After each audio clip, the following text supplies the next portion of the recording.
be a member of parliament without really attending the meetings without any notice for a maximum period of 2 months. यहां पर answer 2 months है. 6 months I am sure जो पढ़ा होगा वो अलग है. So member of council of ministers without being a member of parliament for maximum period of 6 months. Member of parliament without really attending the meetings and if you are absent for the meetings for a consecutive period of 2 months. यहां पे 2 months. Confusion clear हुआ? पक्का? So answer is 2 months. Electioneering has to stop in a constituency. ये इस बार important है क्योंकि अभी elections हुए. It's 48 hours before the closing hour of polling. The answer is D. Before the closing hour of polling. कौन C act के under दिया ये? शायद आया था नाम. It's Representation of People's Act 1951. 126. ये सेक्शन 126 अंडर दिया. लिख लो. Section 126 of Representation of People's Act 1951.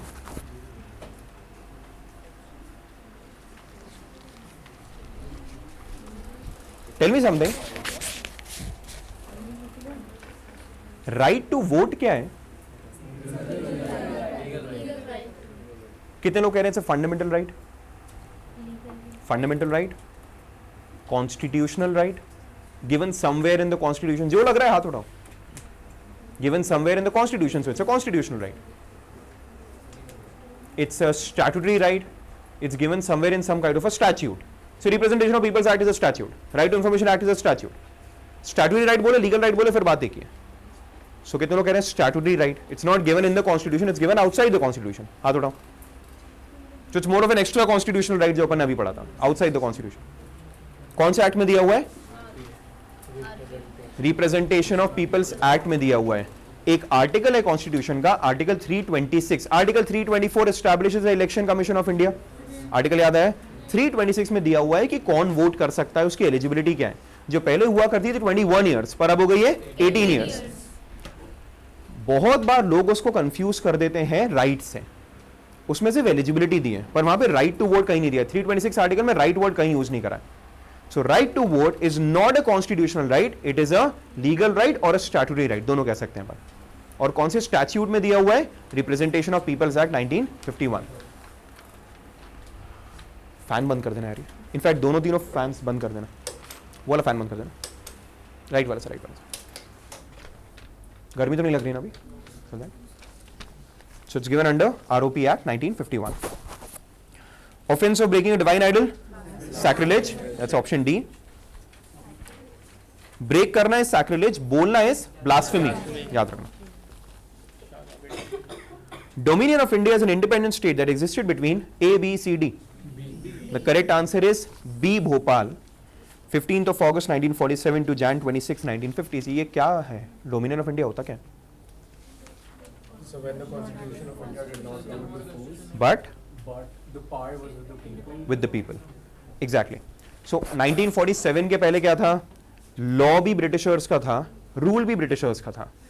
47 से लेके 50 तक क्या हुआ?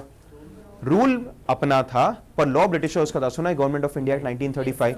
हमें उसको फॉलो करना पड़ा था क्योंकि हमारा कॉन्स्टिट्यूशन तो अभी बन ही रहा था, अंडर कंस्ट्रक्शन था. 1950 26 जनवरी के बाद क्या हो गया? लॉ भी हमारा हो गया और रूल भी हमारा हो गया. तो जब लॉ किसी और का पर रूल अपना, तो उसको अपन डोमिनियन कहते हैं. तो 47 से लेके 50 तक हमारा स्टेटस क्या था? डोमिनियन स्टेटस था. क्लियर है? 1930 के पहले हम लोग ब्रिटिशर से डोमिनियन स्टेटस ही मांग रहे थे, पर 1930 में एक डिक्लेरेशन पास हुआ था. सुना है पूर्ण स्वराज डिक्लेरेशन? पूर्ण स्वराज में जाके हमने पहली बार बोला था हमें डोमिनियन स्टेटस नहीं चाहिए, हमें तो फुल इंडिपेंडेंस चाहिए. उसके पहले हम लोग बोल रहे थे लॉ मेकिंग बॉडी हमारे पास मत रखो, हमें एटलीस्ट रूल करने दो. 1930 में हमने कहा we want complete independence. Clear है? बट 47 से लेके 50 तक we were dominion of India. Later on we became the republic of India. Clear? समझ में आ गया? आगे बढ़े. Lame duck. Lame duck, lame duck का मतलब क्या होता है? एग्जैक्ट लेम डक का ही मतलब क्या होता है? A duck who is lame. Very good. So it's like a powerless person. मतलब आप हो तो आपके पास नाम के लिए तो पावर है, पर आपके पास प्रैक्टिकली कोई पावर नहीं है. सो ये कब होता है? अगर अपन पार्लियामेंट के कंटेक्स्ट में देखें तो जब गवर्नमेंट चेंज हो चुकी है, इलेक्शन रिजल्ट्स आ चुके हैं, हमें पता है कि अगली बार अब ये लोग रूल नहीं करने वाले हैं और उनको पार्लियामेंट का लास्ट सेशन तो खत्म करना है.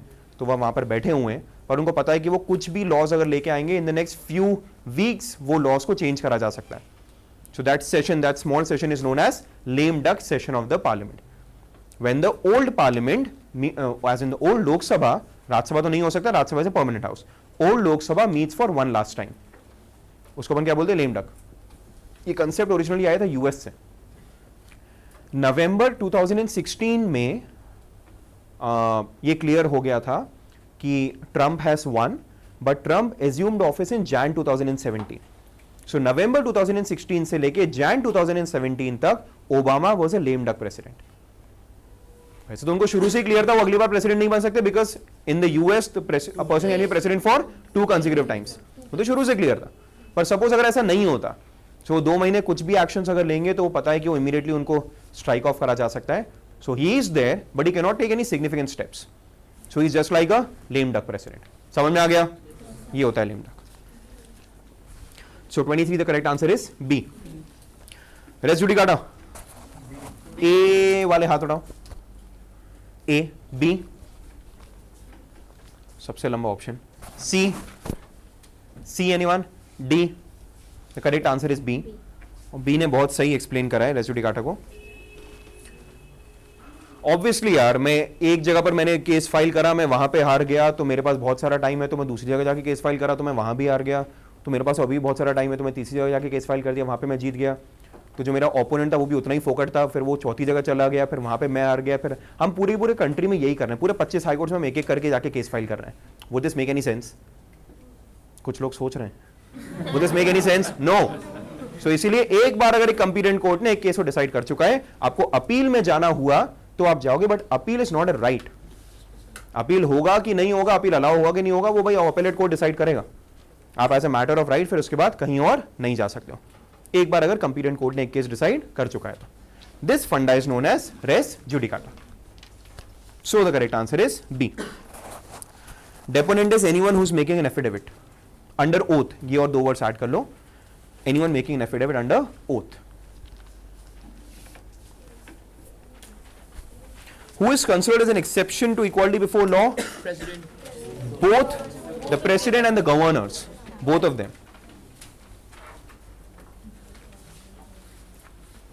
Under Article 361 of the Constitution, the president and the governors are not answerable to any court for any actions done by them. लिख लो. यहां से अपन कह सकते हैं कि वो exception है. Under Article 361,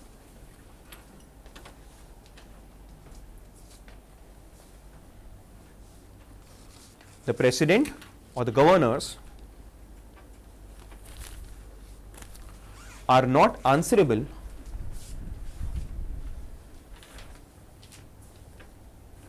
in any court for their actions. बेटा आपको यहां बैठना है, बैठ जाना. आपको इधर शिफ्ट होना है, पक्का? कंफर्टेबल? आर्टिकल याद रखना, आर्टिकल इज 361. आगे बढ़े. When the annual budget is not passed by लोक सभा, इससे क्या प्रूव हो रहा है कि प्राइम मिनिस्टर के पास मेजोरिटी है कि नहीं है? और जब प्राइम मिनिस्टर के पास मेजोरिटी नहीं बची, can he continue? He is obliged to submit his resignation to the president. So the correct answer is D. समझ में आया? बजट पास नहीं करा पाए मतलब अब गवर्नमेंट के ऊपर अब आप गवर्नमेंट के ऊपर कॉन्फिडेंस नहीं बचा है, तो फिर अब आपको अपना रेजिग्नेशन देना पड़ेगा.